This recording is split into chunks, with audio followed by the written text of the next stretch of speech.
Hi everyone, this is Jackie Leslie from Blue Software, and I think we're about ready to get started. So I'm going to be talking to you today about disrupting the process for controlling label content. And what we're going to be covering is why you need to break the artwork process to make it better, why your current process leaves you exposed to potential risks, how to disrupt the process and align to a new way of working, and then lastly, what do we need to do to get there? So this quote from Sinofsky, "Innovation and disruption are the hallmarks of the technology world." Sinofsky was a former, or is a former vice president of Microsoft, so his perspective was very technology focused.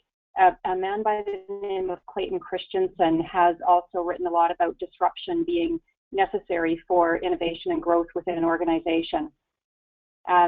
Stephen Sinofsky also created these 4 stages of disruption. And if we look at this in the broader context of what Christensen's view was, then the disruption phase would be introducing a product or a service or a new way of working. Evolution, the next stage, would be innovating rapidly along this new line of thinking. And then convergence would be the complete, the value proposition of this new way of working. And then lastly, reimagination is really introducing this new way of working or this disruption into the organization. So what this is really talking about is how do we introduce change into the business and how do we manage that change to make it part of our day-to-day work environment. So we're going to be talking about that a little bit today. We're going to start off with why your current process leaves you exposed. And we're talking here about the label and the artwork process. And there's really 2 reasons or 2 things that introduce risk into the labeling process. One is it's manual. If you think about all of the touch points that your artwork goes through from concept right down to print, there's a lot of different touch points for that artwork. There are a lot of people involved in the process, and it's very complex. If you think about all of the line extensions, all of the different SKUs and components to those SKUs, and all of the markets and languages and regions that you work in, there's a lot of complexity to the artwork process. So let's take this very simple label, for example. This is a vitamin pack.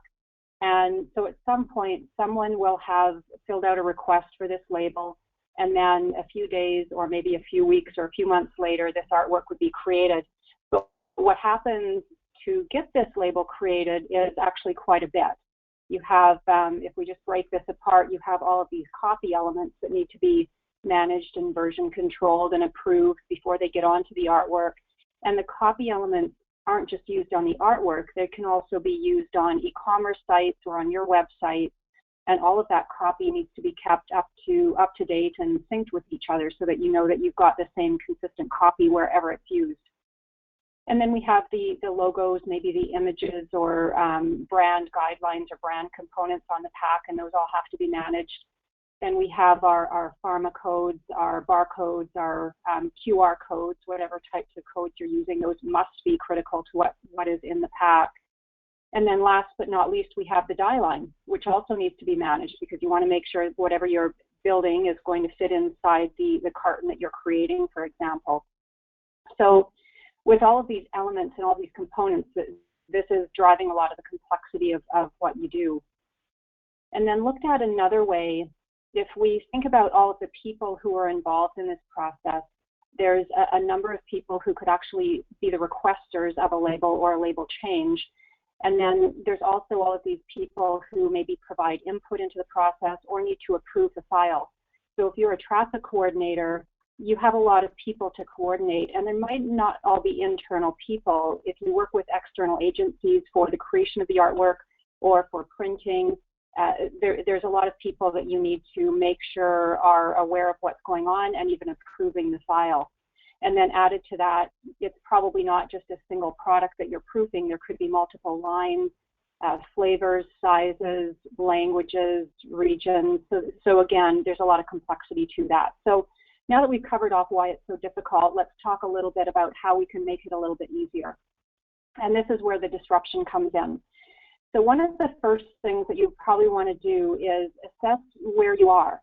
And this 4-stage maturity model This model has been around since the early 90s, so the model itself is not new.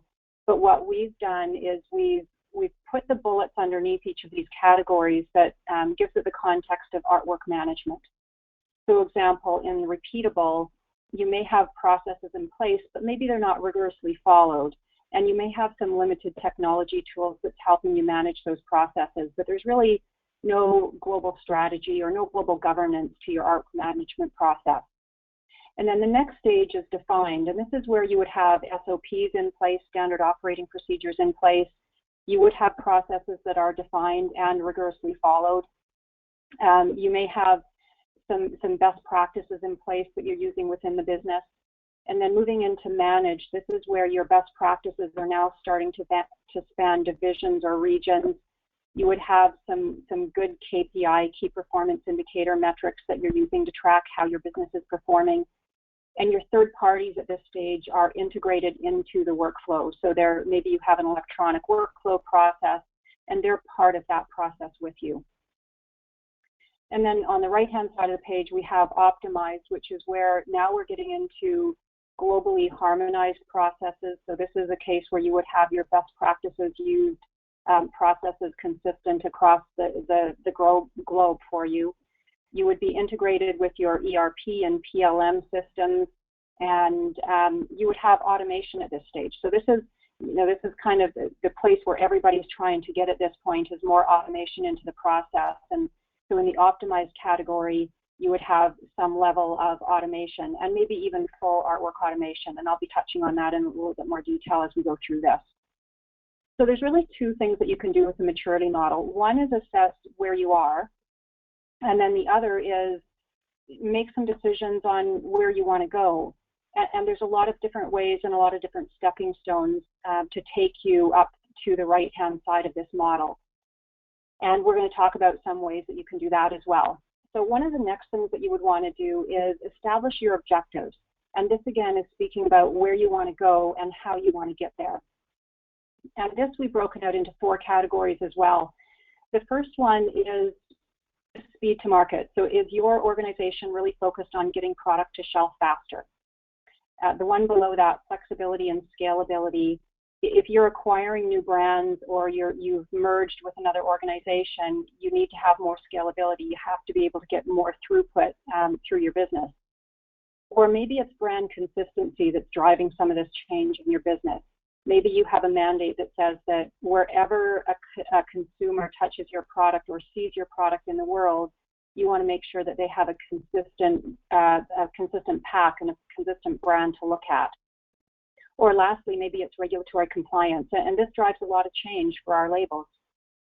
2 examples of that, EU 1169, which says that wherever your product is sold online, all of that product information needs to be available to the consumer. So now we've got a case where that copy on the pack needs to be consistent with our websites, and that's driven a lot of change in how we manage that copy. And then the second example is the change to the nutritional panels that's coming in the US. And that, again, is driving change and trying to figure out how we manage all of this volume of labels that needs to be changed for this regulation to be in compliance with this regulation. So now what stands in your way? So I've broken this out into 3 categories, and this is also a very common model when you're looking for process improvement opportunities or things that are going to change within your business. You'll often separate it out into these 3 buckets of people, process, and technology. So we're going to look for some opportunities in each of these 3 buckets. The first one that we'll talk about is process. And so where you could potentially make some improvement is in these blue boxes that you see. So shared best practices. Are you utilizing best practices across your business? Are they repeatable? And do you have streamlined processes?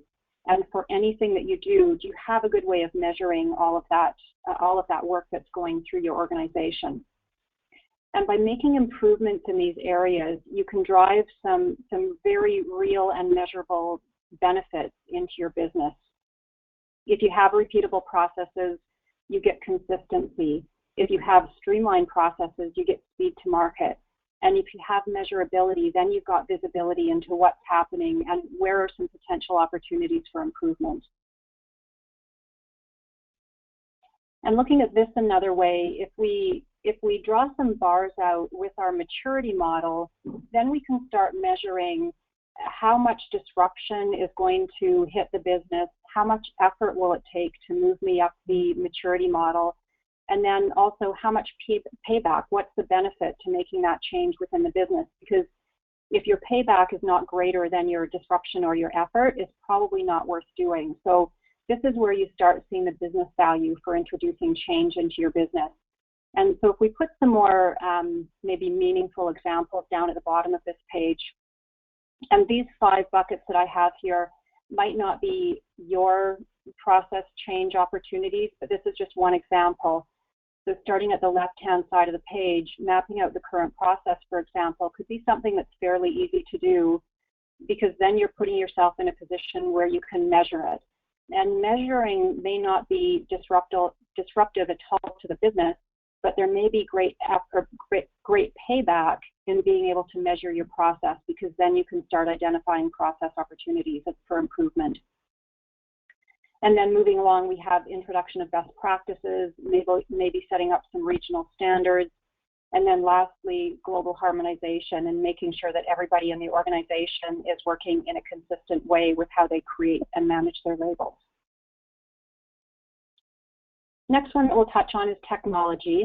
And again, these boxes may be different for every organization, but some areas of possible improvement are having a single source of truth for your content, having a collaborative workspace, some level of automation in the process, and then real-time measurability with whatever system you implement.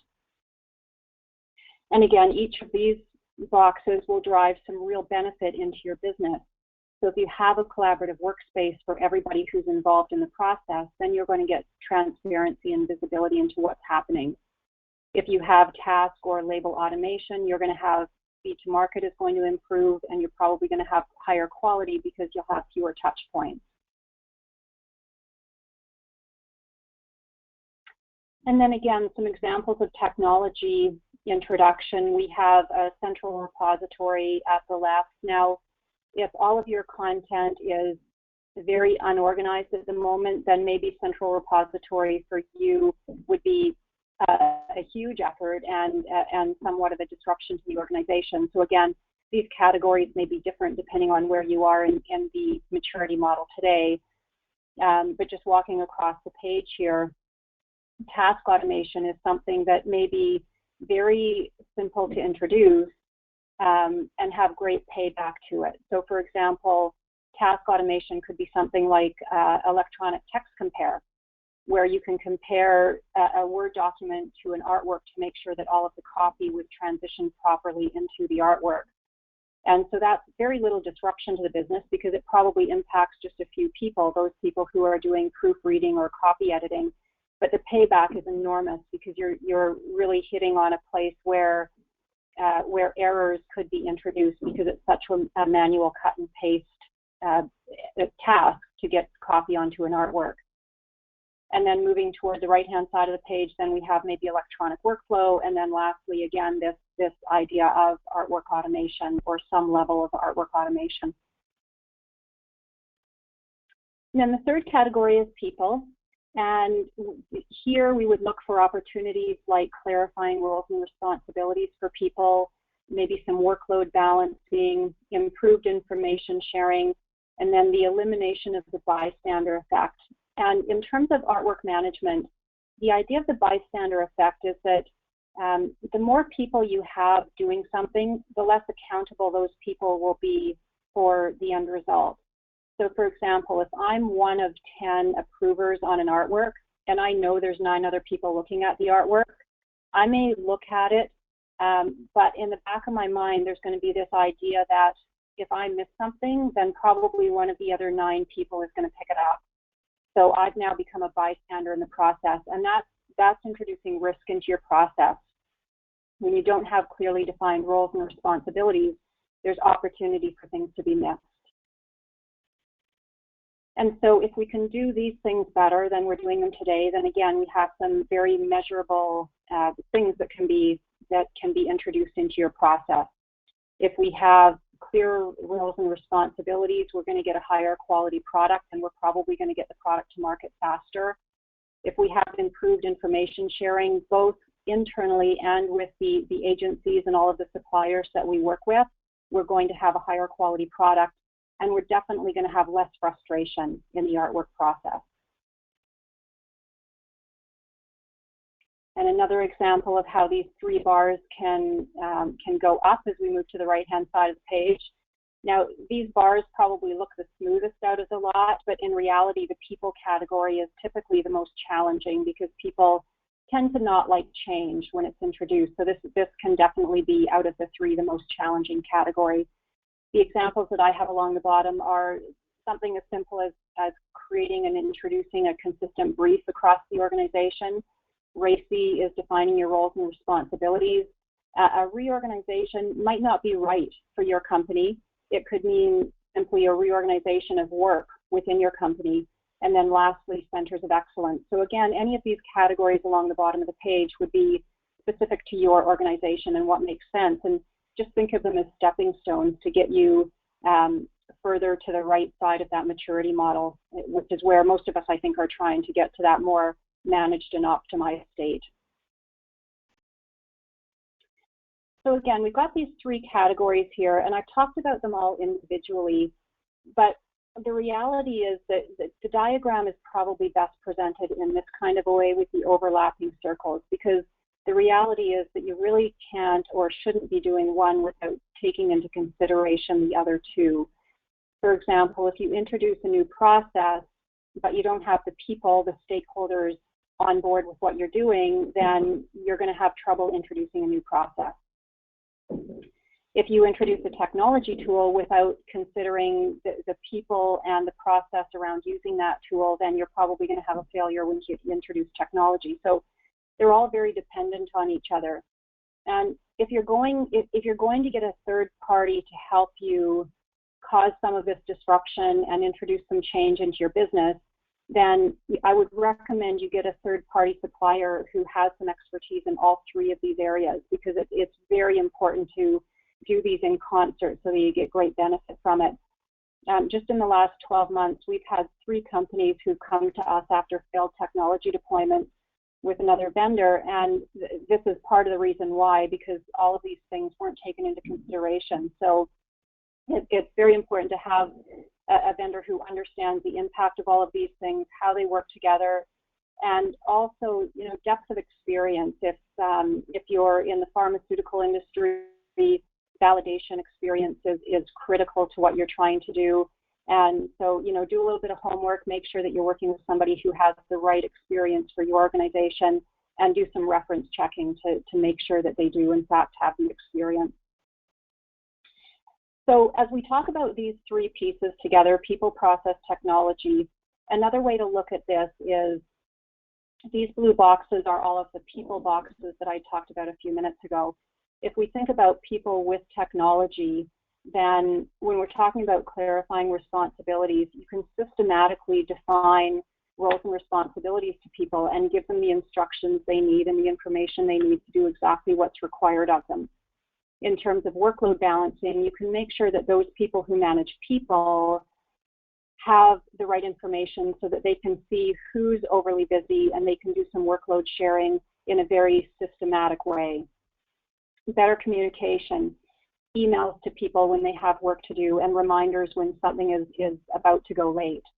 And then information sharing, both internally and with your third-party suppliers. Do people have all of the right information they need to be able to complete their jobs?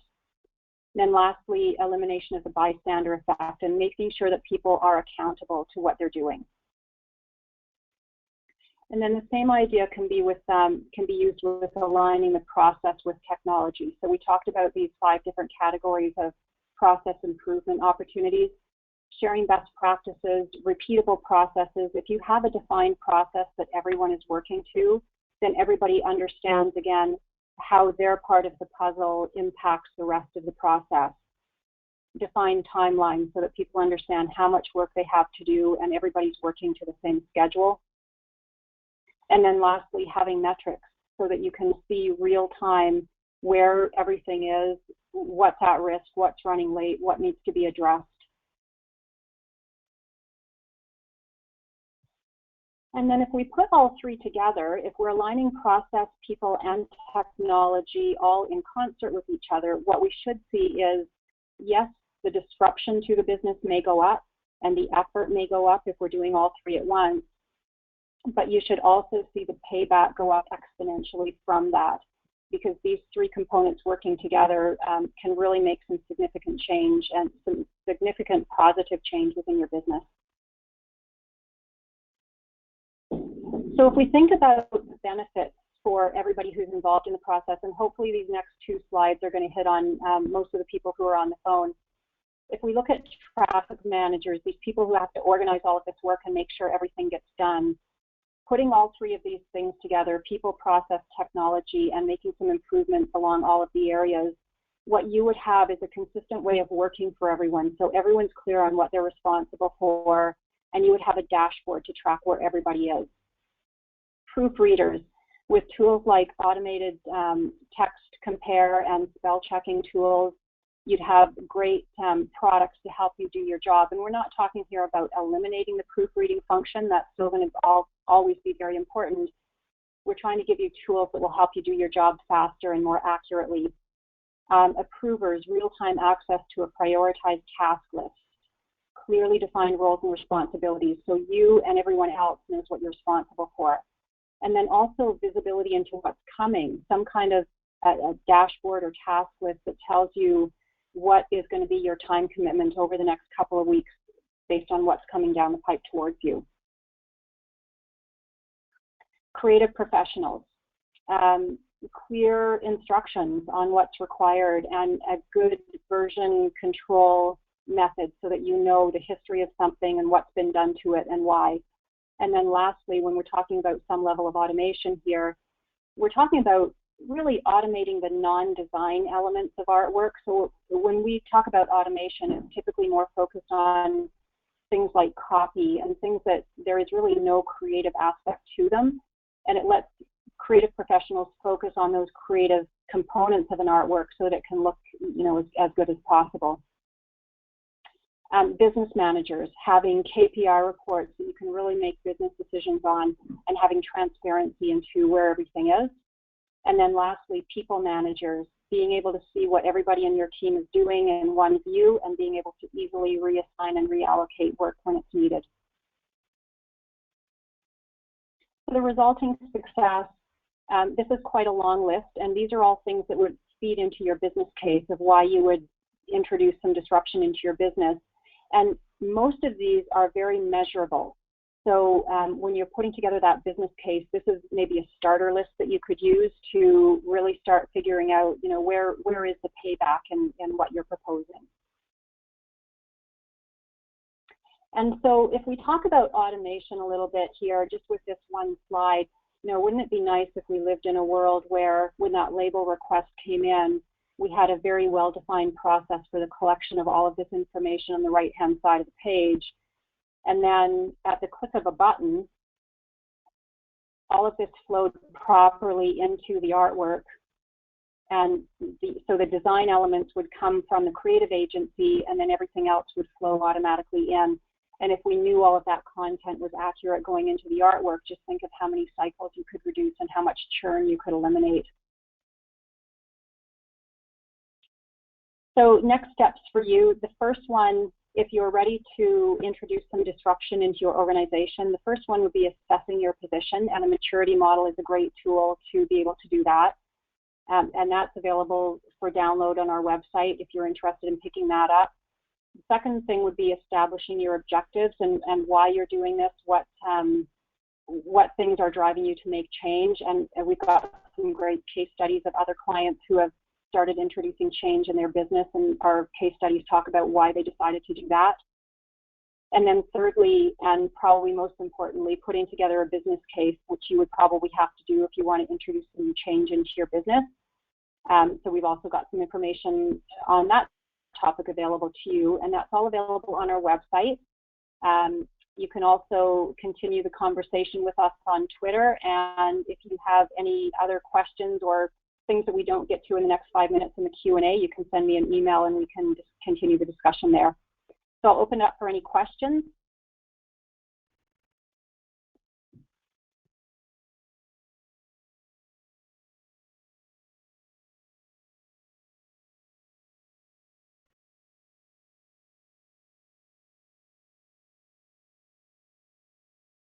Okay, so the first question that we've got is, what are the critical success factors to introducing the types of change you talked about? So when you're introducing any kind of change into the business, probably the three things that we see as the most important before you start down this path is making sure that you've got sponsorship. Somebody really needs to own, when you're introducing change, whether it's in process, people, or technology, somebody really needs to take ownership of that change. So sponsorship is a big one. Making sure that you've got stakeholder buy-in, and then also making sure that that you've got a good communication plan to let people know, stakeholders, let them know what's happening and why it's happening. So making sure that people understand the benefit of what you're doing.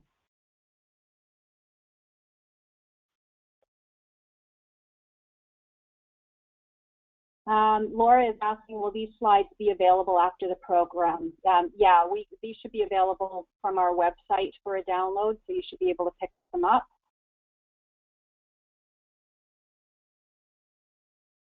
The next question is, who usually owns and funds this type of change?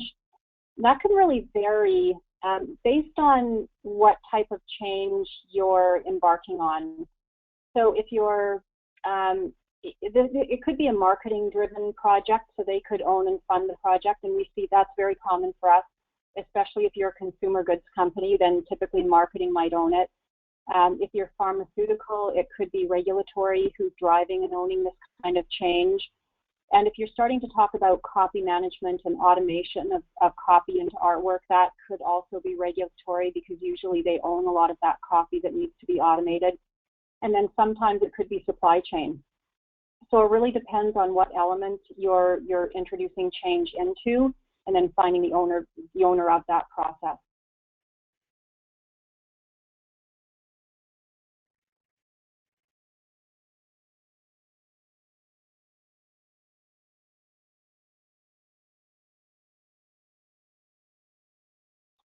All right, the next question is, where are most companies in the maturity model?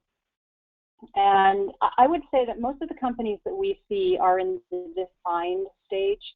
So they have, especially if it's pharmaceutical or heavily regulated, they have a very well-defined process and it's rigorously followed. They have SOPs in place.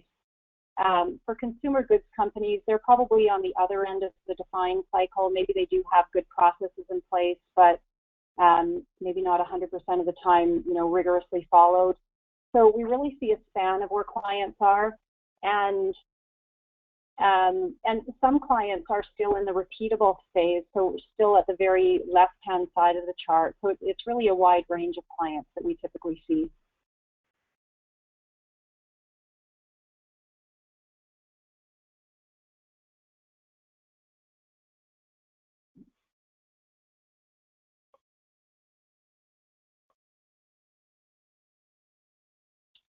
Okay, I think that's it for questions. And we're just at the bottom of the half hour here. So thank you everybody for joining. And if you have any more questions after the call, then please send me an email. I'd love to hear from you. Thanks for listening, everybody. Thanks for joining.